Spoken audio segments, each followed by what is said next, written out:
Selamat siang, sore, malam. Perkenalkan nama saya Ganesha Putri dan dari 51724 Di sini saya akan menjelaskan tentang identifikasi pemrosesan pipa air bawah permukaan menggunakan metode geofisika yaitu GPR.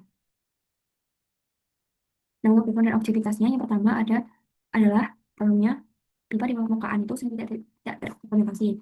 Kemudian jika tindakan penggalian memerlukan biaya yang mahal dan berisiko. Kemudian untuk um, yang dibutuhkan adalah metode non-deskriptif yang akurat untuk pemetaan utilitas permukaan. Lalu untuk objektivitasnya, yaitu mengidentifikasi kemelusan pipa air PVC bawah permukaan dan menganalisis kepadatan dan lapisan tersebut.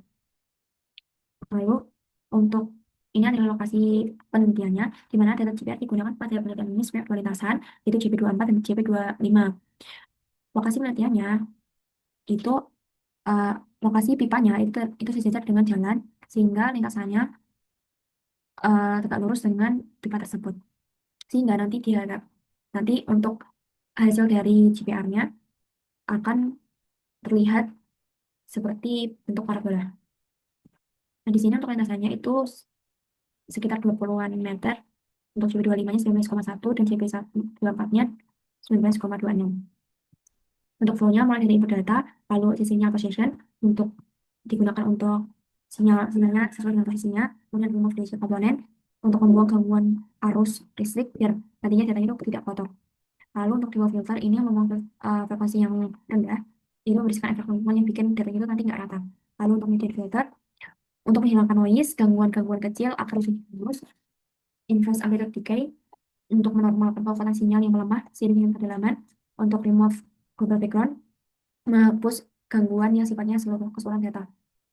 Lalu Cardinal filter, teknik untuk memisahkan sinyal utama dari gangguan yang lebih kompleks. Dan pass filter itu untuk beberapa frekuensi yang sudah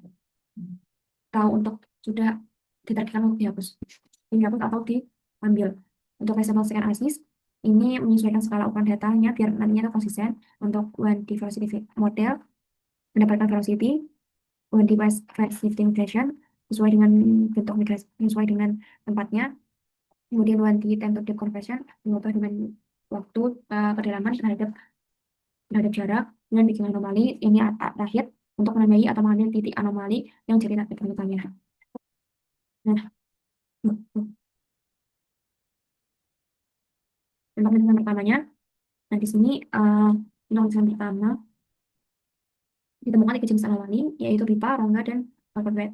Nah, covered bed sendiri itu velocity-nya 0,9191 dan 0,95 meter per second. Nah, permitivitasnya itu dihitung dari rumus ini, di mana permitivitas itu sama dengan C, itu kecepatan cahaya 0,3 per, kecepatan gelombangnya. Velocity dari sini dikuadratkan. Sini didapatkan 10,87 dan 10,97. Yang menunjukkan materialnya itu mengandung air sehingga kecepatan gelombang itu lebih rendah. Lalu untuk volume sendiri itu velocity-nya 0,103, permeabilitasnya 8,48. Karena rongga itu berisi udara atau material yang kurang padat, jadi gelombang itu merambat lebih cepat dibanding dengan tanah basah.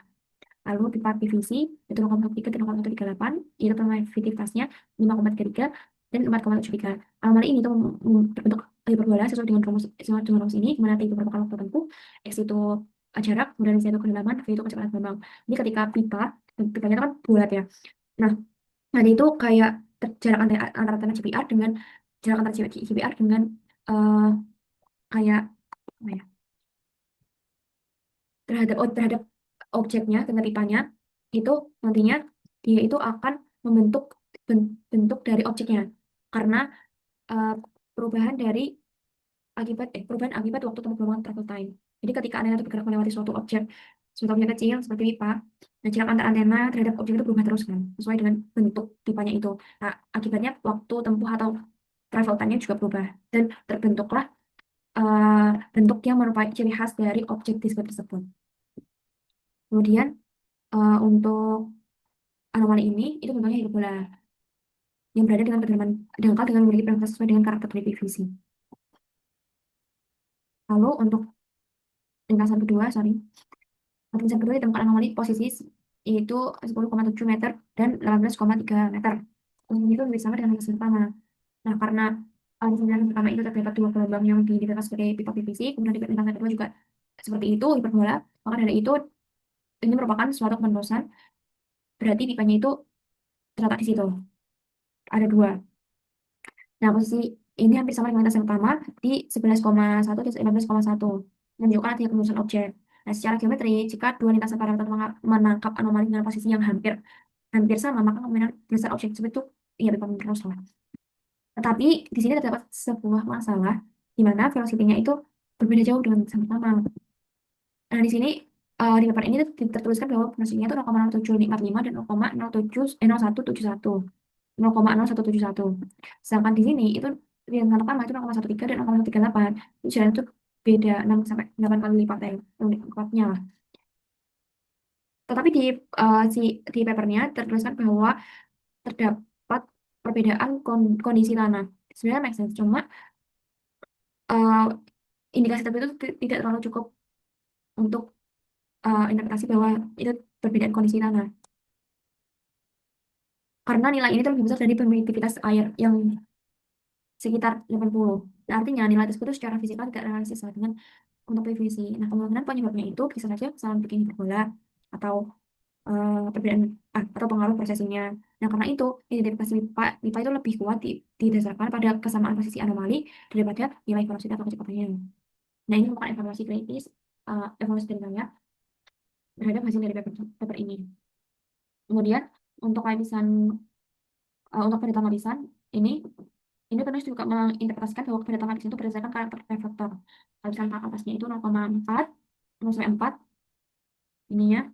Kemudian ciri-cirinya itu reflektornya lebih tajam daripada yang kedua, yang di bawahnya.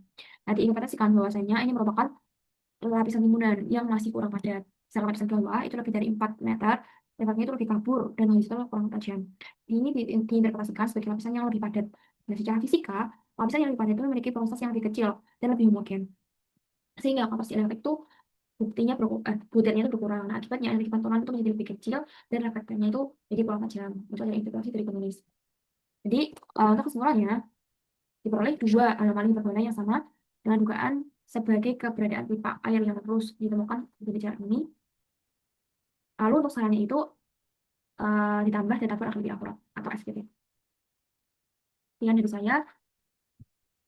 Selamat siang, sore, dan malam.